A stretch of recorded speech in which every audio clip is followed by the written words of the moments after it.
Hello, my dear listeners. In this episode of the Vocal About Visuals podcast, I will be sharing my thoughts on the epicness that is Black Widow.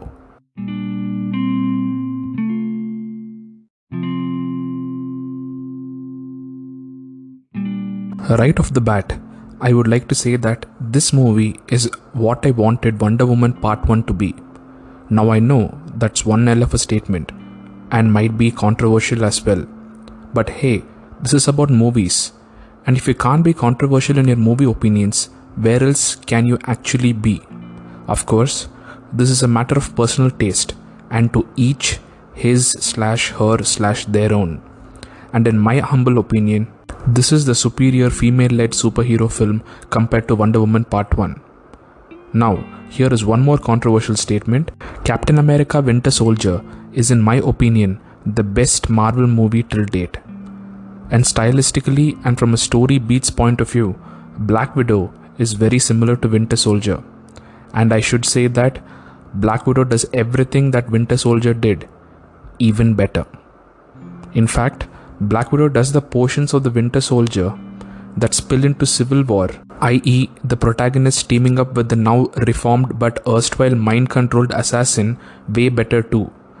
This is possible thanks to the great chemistry between and performances of Scarlett Johansson and Florence, Pugh, and the brilliant writing and direction. Add to this great actors like Rachel Weisz and David Harbour, who bring in the family feels and dysfunction into the mix, and you have a movie that is not just wildly fun but extremely touching and tender as well. Now, this is a Marvel movie, so I don't think it makes any sense for me to say the usual nice things about the technical aspects of the film. Everything is great, by the way. So I'm going to move on to the brilliant writing and wax eloquent on that. And mind you, if you haven't watched the movie, please watch it and come back to this pod because spoilers are ahead. Now, when you have a female-led, female-centric movie, you expect the protagonist to not just kick the villain's ass, but also to kick patriarchy in the nuts. And this expectation stems from the subtexts and stories of a number of female superhero movies that have come out over the past few years. And I, for one, am totally for this. When a movie manages to shoot past the quote-unquote "it has to be entertaining" requirement and reaches a level where it becomes social commentary, and especially for such a to be a comic book superhero movie, it is a remarkable achievement. And the way in which this movie showcases patriarchy on the surface and in the subtext is absolutely brilliant. And I'm going to be talking about these moments now. The first scene that comes to my mind is where you see a shipping container full of young girls and children who have been abducted from their native lands and have been shipped to what seems to be Eastern Europe. On the surface, according to the story, they are on their way to become super spies and assassins. But the very obvious subtext is one of human trafficking of vulnerable women and children. Once you see that scene on screen, it is extremely hard not to be reminded of what such imagery would mean in the real world. The second scene is when the Florence Pugh character mindlessly attacks a woman and murders her. And when I say mindlessly, I mean she has been brainwashed using chemical means to take out a woman who in fact has her and a fellow Black Widow's best interests at heart. And she is awakened from a brainwashed state with the help of a gas that the murdered woman has helped invent. Once again, it is hard to not get and appreciate the subtext. Patriarchal thinking is not limited to men, and such thinking causes a lot of women to attack other women's liberties and choices, when in fact doing so causes harm to their own well-being.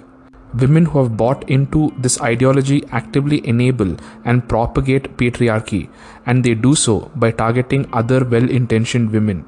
And the gas that awakens them, that gas, in my opinion, is education and awareness. And the PSD resistance, please pardon my French, in my opinion, is a story idea where the villain, General Dreykov, has made his pheromones into his protection, whereby women can't attack him. I.e., even if they want to, they can't take him down because of a quote-unquote pheromonal lock. Now, just have this info and then watch Scarlett Johansson's acting when Draco comes to hit her towards the end of the movie. And I really don't think me saying anything will match what that scene communicates to you. Absolutely magnificent writing, direction, and performance. And the same scene also showcases the arrogance, overinflated ego, entitlement, violence, and exploitation that comes with patriarchy. What's more, it also shows us that it is the same overinflated ego and entitlement that will be the downfall of patriarchy in the end. Once again, superb writing. And by the way, all of this is showcased in a manner that is non-belligerent. The movie not once wanders into a territory where the message or the education overpowers the narrative. The delicate balance of text and subtext is maintained deftly by the writers and the director, and absolute kudos to them. On the whole, Black Widow is a movie that not just young girls and women, but all the people above the age of 13 who are interested in watching a good action spy thriller should watch. This movie is testament to the fact that in the action space, in the comic book space, in the spy thriller space, and in the superhero space, a female-led movie can not only do well, but can be made to be one of the best. And finally, I have two things to say. Firstly, Kate Shortland, the director, Jack Schaefer and Ned Benson, the writers, the performances from everyone in the film, and the music by Lon Belf are all excellent. Secondly, if any movie deserved to have a long theatrical run, it is this one. Once again, my name is Kishore Ganesh. This is the Vocal About Visuals podcast, and thank you, my dear listeners, for your time and for listening.